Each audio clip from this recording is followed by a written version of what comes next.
still have until 5 minutes before 12 midnight. It's a weird soundtrack to snooze by, and it's a weird place to sleep, too. The press room of the Manila police station and the photographers on the night shift who need a lot more rest than they're about to get.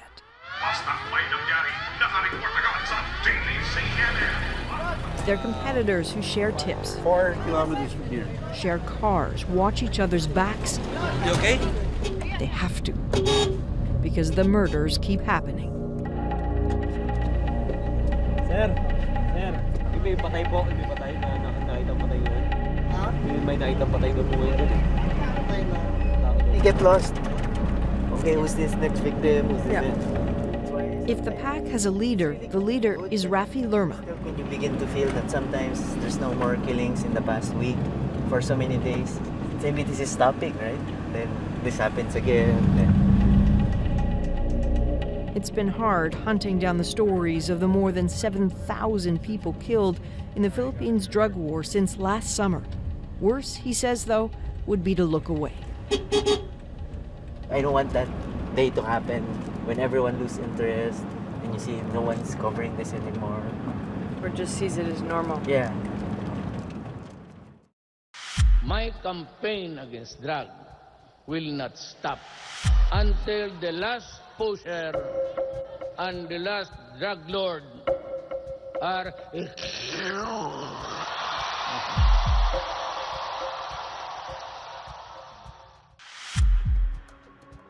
When the Philippines president made that promise, arguing his nation could become a narco state if drug use isn't stopped, masked men, sometimes police, sometimes just thugs, started killing with abandon. Murderers who suffocated their victims by wrapping their heads in tape, often writing pusher or addict on signs left with the bodies. When corrupt cops were exposed for some of these killings, the offensive was put on hold. But it's back. Official orders to police are to try to just arrest suspects. But the blood still flows. For the other photographers, it's a moment to really look carefully at their pictures. The closer the shot, they say, the bigger the clues they always seem to find. His hands was bound. Police say this man was killed because he pulled that gun. But look at the man's wrist in Rafi's picture. It looks like cuff marks. It just looks unbelievable. How do you pull a gun if your hands are cuffed? See in the photo. It's hardly a unique image in this drug war. Flip through their files, and the same scenario pops up at scene after scene. And there's a lot of blood on the hands, both hands actually. Both hands, but look at the gun. It's clean. When you look at this, that suggests what to you? Well, I can say it raises a lot of questions. Who's telling the truth? This drug war needs more understanding. It's not black and white. And they're just pushers. Kill them. No. We are humans. We have to,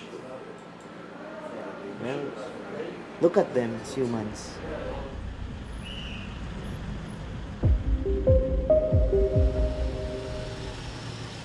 But Rafi and Vince and the others can't always make people feel what they feel.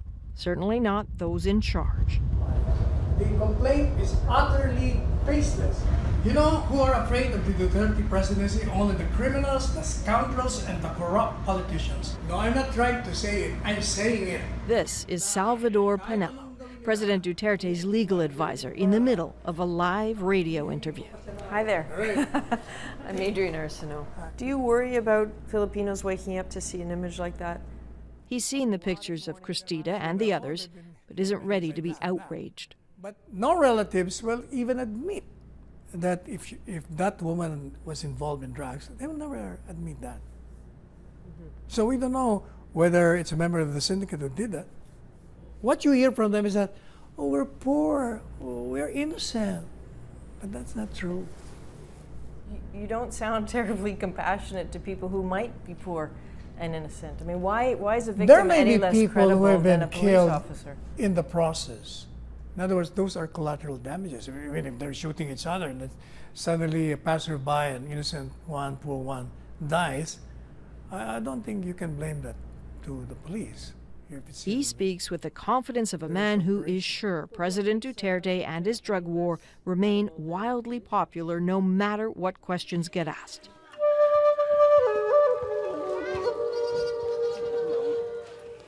And in the big picture, he's right. It's interesting because this drug war doesn't seem to be killing the drug lords, but low-level users, the poor who live in these densely populated neighborhoods. Maybe someone's killing them to keep them quiet. So you might think these places would be full of rage about Duterte, but they're not. His popularity is overwhelming. People talk of feeling safer now, even right down there at Cristita's wake.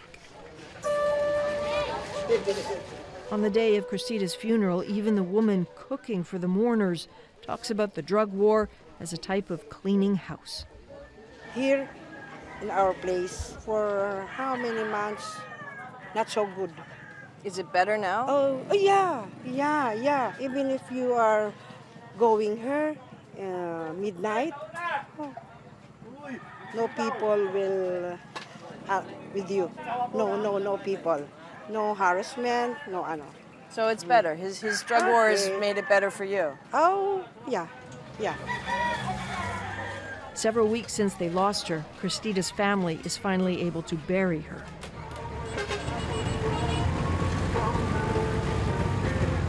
Where they head to is an overcrowded cemetery crammed now with the victims of the drug war.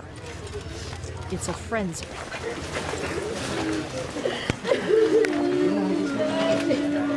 Families colliding, crushed for space. It's hard to eke out time for rituals here. They'll lease the burial compartment for just 5 years. After that, they'll have to pay yearly to keep her body here. Many can't afford to. Cristita's cousin Bernice can't seem to take this all in.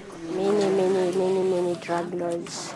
I wish that all that killed, not her, because she's so funny girl. She's so nice. And she's kind for us. It is blazing, dizzyingly hot for all the mourners and those photographers.